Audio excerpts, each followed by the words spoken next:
सुप्रभात बच्चों, प्यारे बच्चों, आपका पुनः स्वागत है। आप सभी की पढ़ाई कैसी चल रही है? बढ़िया चल रही है ना? बिल्कुल।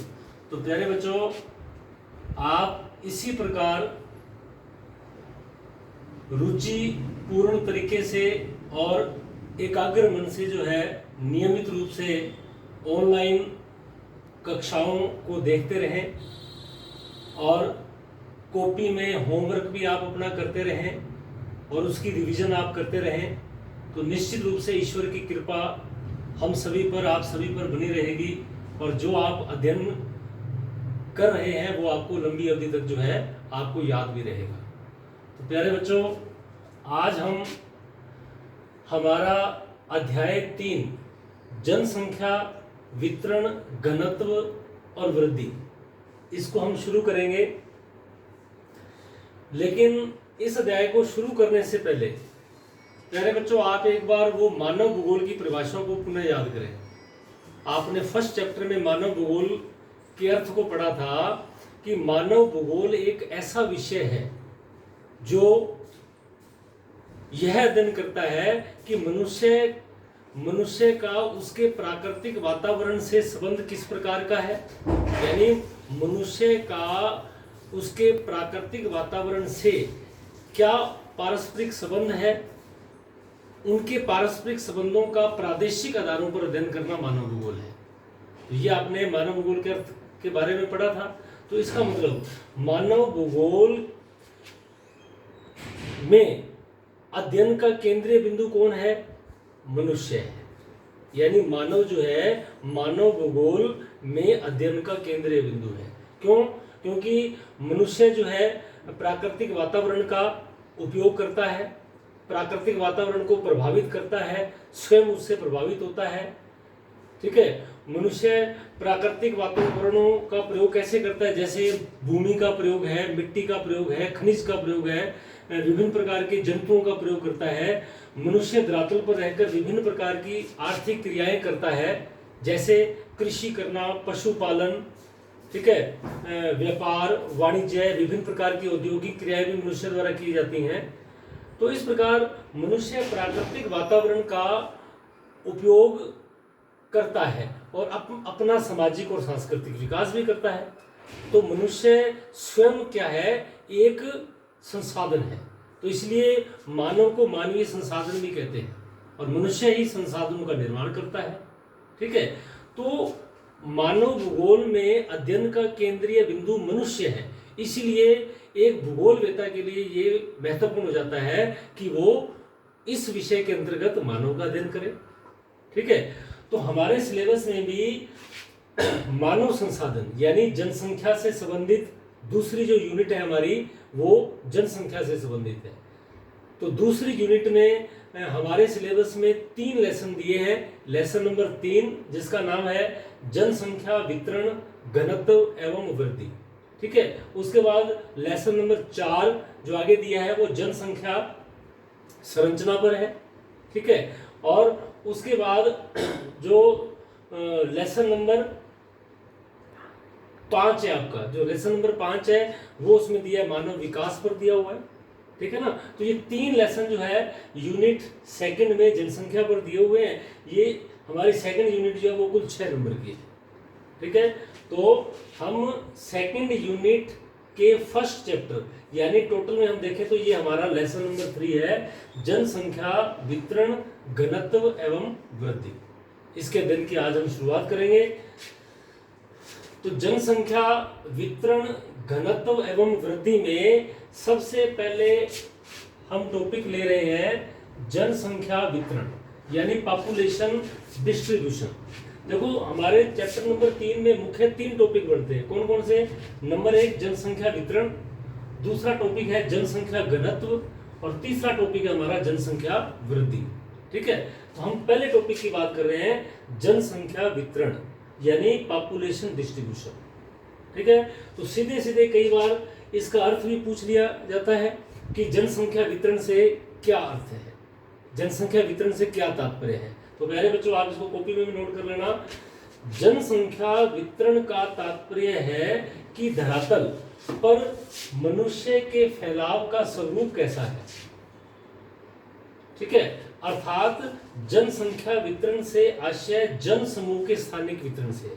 हम देखते हैं कि हमारी संपूर्ण पृथ्वी पर जो जन समूह है उसका वितरण समान रूप से नहीं है। कहीं पर जनसंख्या ज्यादा है, कहीं पर जनसंख्या कम है। तो जनसंख्या वितरण यानी पॉपुलेशन डिस्ट्रीब्यूशन का अर्थ यही है कि धरातल पर मनुष्य के फैलाव का स्वरूप क्या है। यानी जनसंख्या वितरण से क्या तात्पर्य है कि पृथ्वी पर जो जन समूह है उसका स्थानिक वितरण किस प्रकार है। ठीक है, अब उसके बाद हम विश्व का मानचित्र बनाएंगे और उसमें देखेंगे कि विश्व में जो है जनसंख्या का वितरण किस प्रकार है, विश्व में जनसंख्या का जो असमान रूप से वितरण पाया जाता है वो किस प्रकार है।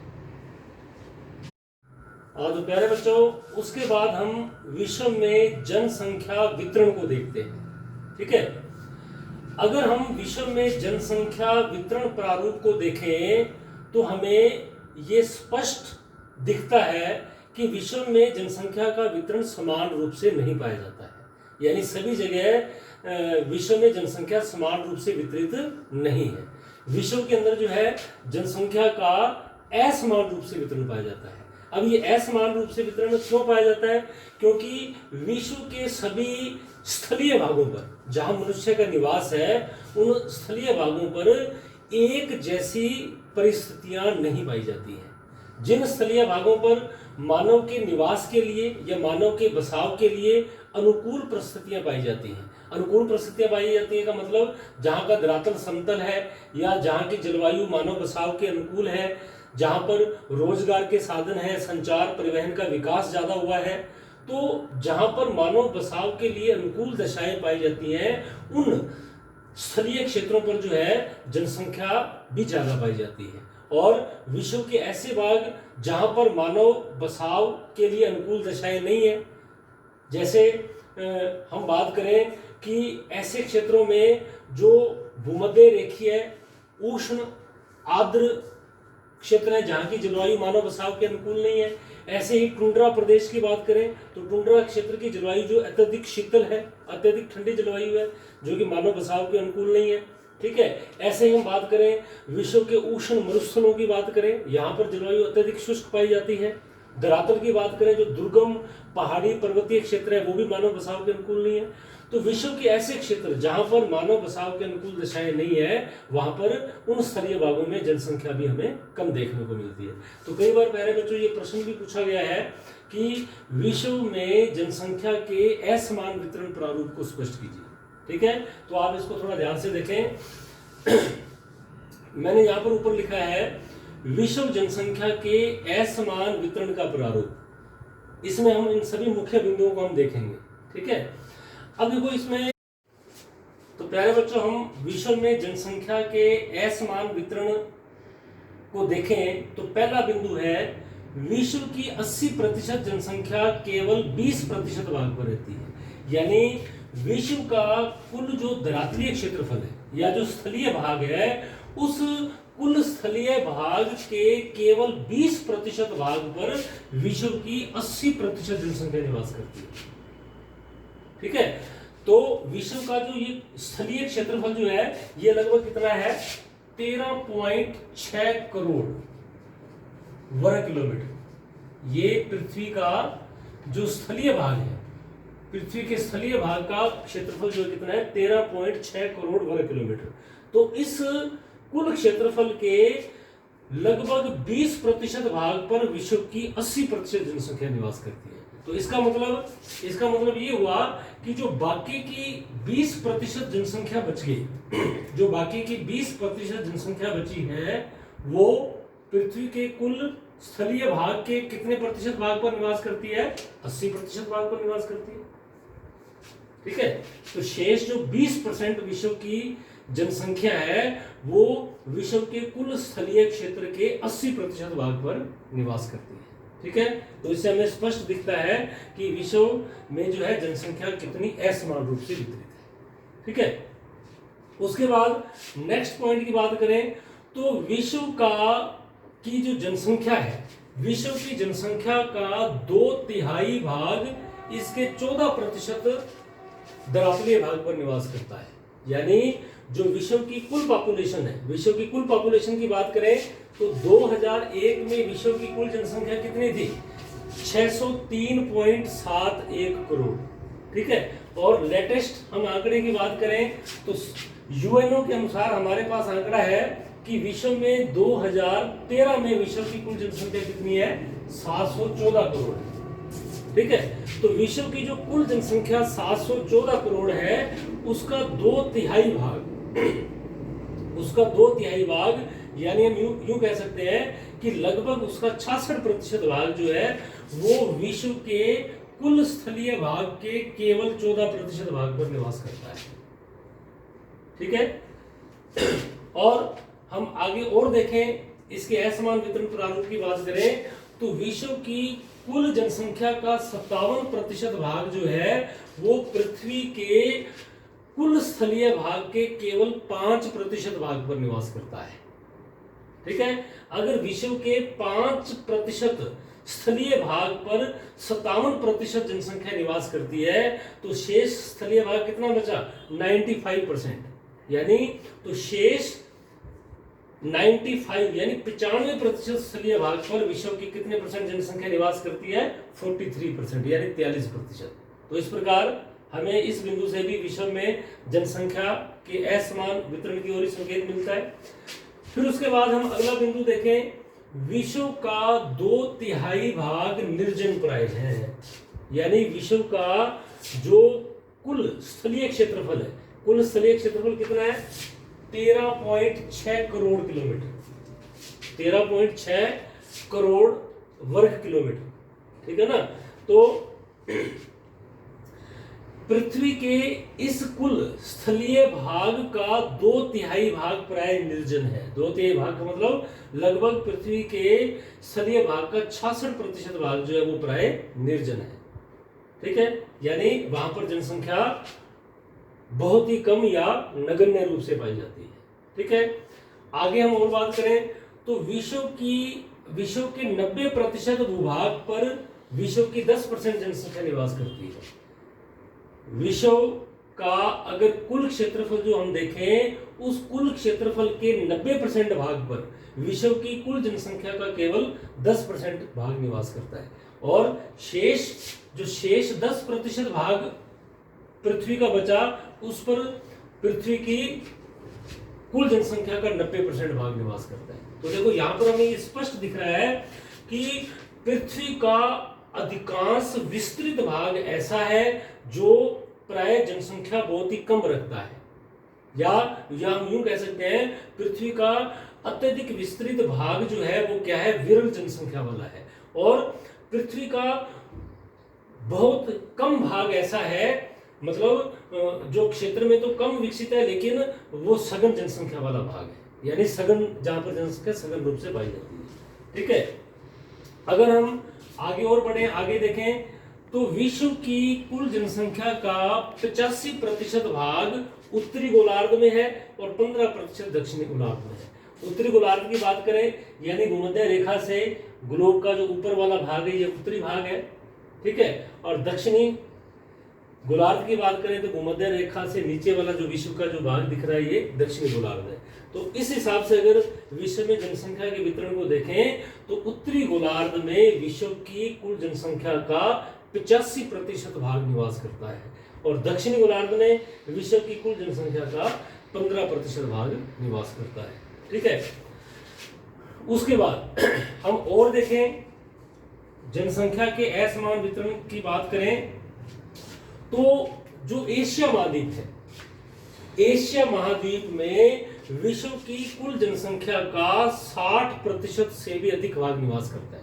यानी लगभग 60% जनसंख्या जो है वो अकेले एशिया महाद्वीप में पाई जाती है। तो सीधा सीधा ये छोटा प्रश्न भी बनता है कि विश्व में सर्वाधिक जनसंख्या वाला महाद्वीप कौन सा है? तो वो एशिया महाद्वीप है। ठीक है।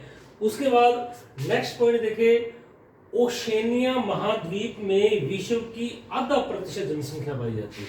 तो ओशेनिया महाद्वीप की बात करें तो ये ऑस्ट्रेलिया, न्यूजीलैंड, तस्मानिया वाला ये जो भाग है, तो ये इसे ओशेनिया महाद्वीप कहा जाता है। ओशेनिया महाद्वीप के अंदर जो है विश्व की लगभग आधा प्रतिशत जनसंख्या पाई जाती है। तो इसका मतलब महाद्वीपों की दृष्टि से देखें तो विश्व में जो है सबसे कम जनसंख्या कौन से महाद्वीप के अंदर है? ओशेनिया महाद्वीप के अंदर है। लेकिन हम अंटार्कटिक महाद्वीप को छोड़ दें क्योंकि वो तो प्राय निर्जन है ही। उसके बाद इन 6 महाद्वीपों की बात करते हैं अंटार्कटिक को छोड़कर, तो सबसे ज्यादा जनसंख्या एशिया महाद्वीप की है और सबसे कम जनसंख्या जो है वो ओशेनिया महाद्वीप की है।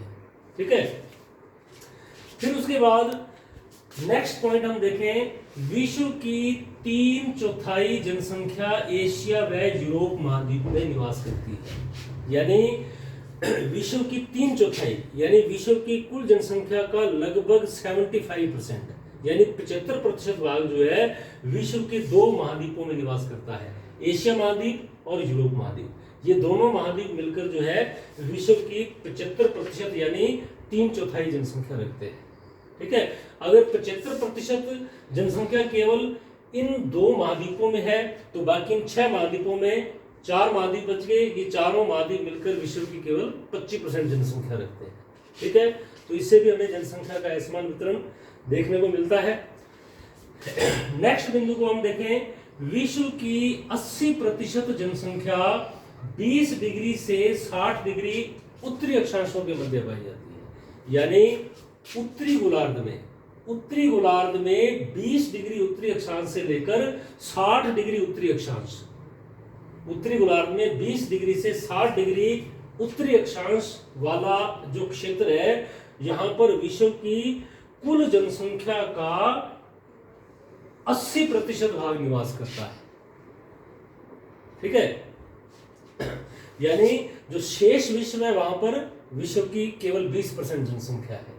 तो ये भी कई बार प्रश्न पूछा गया है कि विश्व में सर्वाधिक जनसंख्या किन अक्षांशों के मध्य निवास करती है? तो उत्तरी गोलार्ध में 20 डिग्री से 60 डिग्री उत्तरी अक्षांशों के मध्य विश्व की 80% जनसंख्या निवास करती है। ठीक है, फिर और अगर हम बात करें 60 डिग्री उत्तरी अक्षांश के उत्तर में विश्व की 1% से कम जनसंख्या है।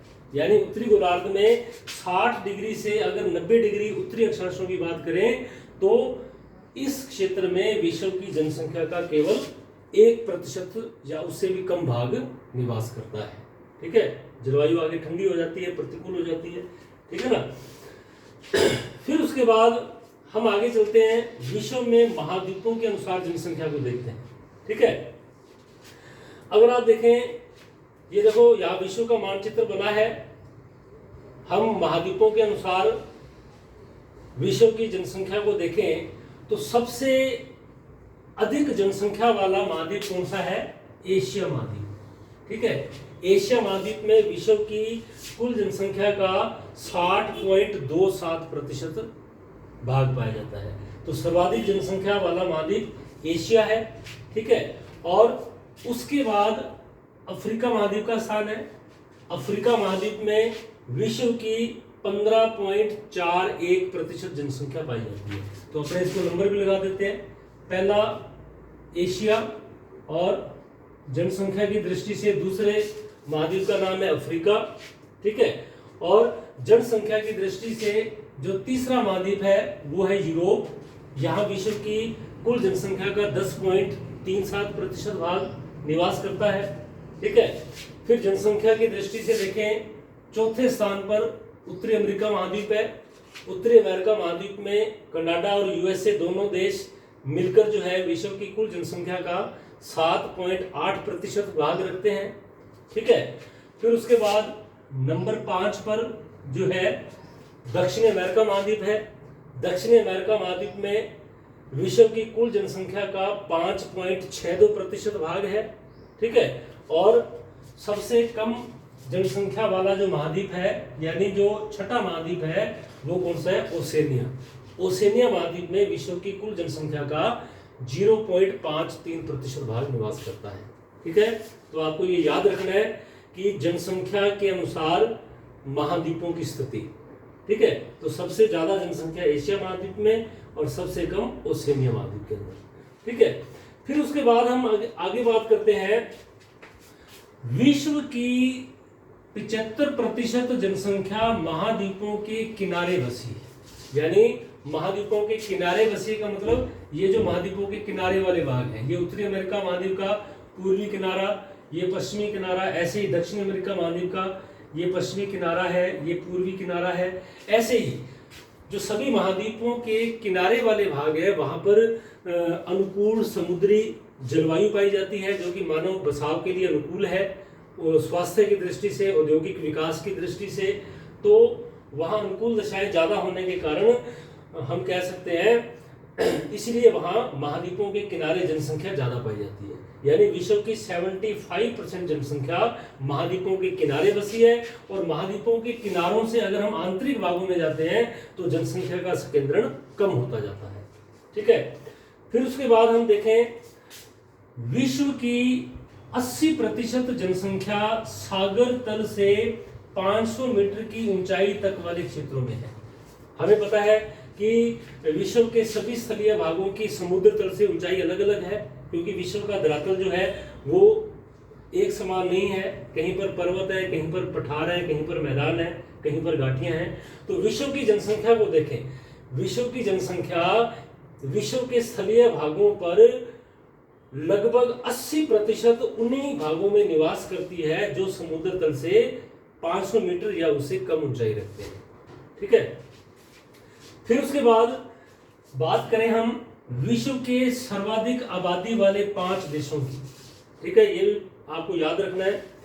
देखो, विश्व में सबसे अधिक जनसंख्या वाला देश कौन सा है? चीन। चीन के अंदर कुल जनसंख्या कितनी है? 1357 मिलियन। तो प्यारे बच्चों, 1 मिलियन जो है वो 10 लाख के बराबर होता है, और 1 करोड़ जो है वो 10 मिलियन के बराबर होता है। ठीक है। तो अगर हम इसको करोड़ में बताना चाहें तो चीन की जनसंख्या कितनी हो जाएगी?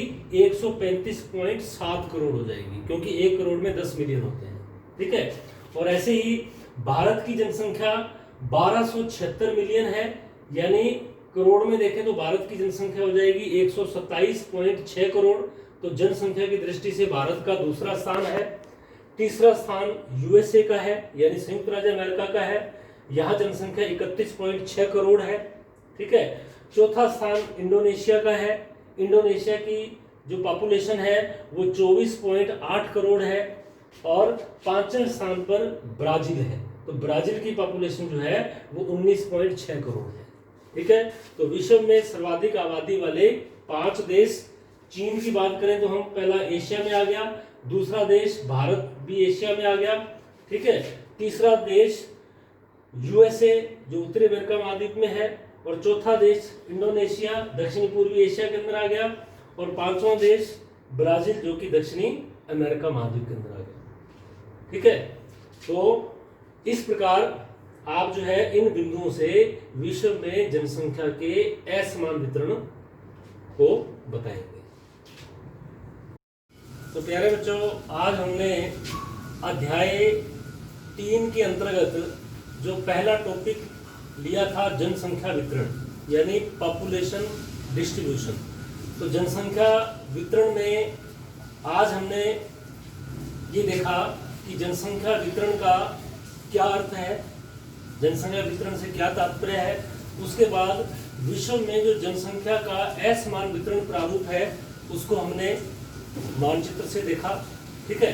अब प्यारे बच्चों, कल की क्लास में हम इसी टॉपिक के भाग 2 में, यानी जनसंख्या वितरण के टॉपिक में ही इसके भाग 2 में चलेंगे आगे, जिसमें हम कल देखेंगे कि विश्व के अंदर जो जनसंख्या वितरण की दृष्टि से विश्व को 4 भागों में बांट सकते हैं, उसका अध्ययन करेंगे। ठीक है। और जनसंख्या वितरण को प्रभावित करने वाले कारण कौन कौन से हैं उसका अध्ययन करेंगे, और विश्व के अंदर जो 4 महाजन समूह है उसके बारे में भी हम कल अध्ययन करेंगे। तो प्यारे बच्चों, आज के लिए इतना ही, और हम कल फिर नेक्स्ट क्लास में मिलेंगे। थैंक यू, धन्यवाद।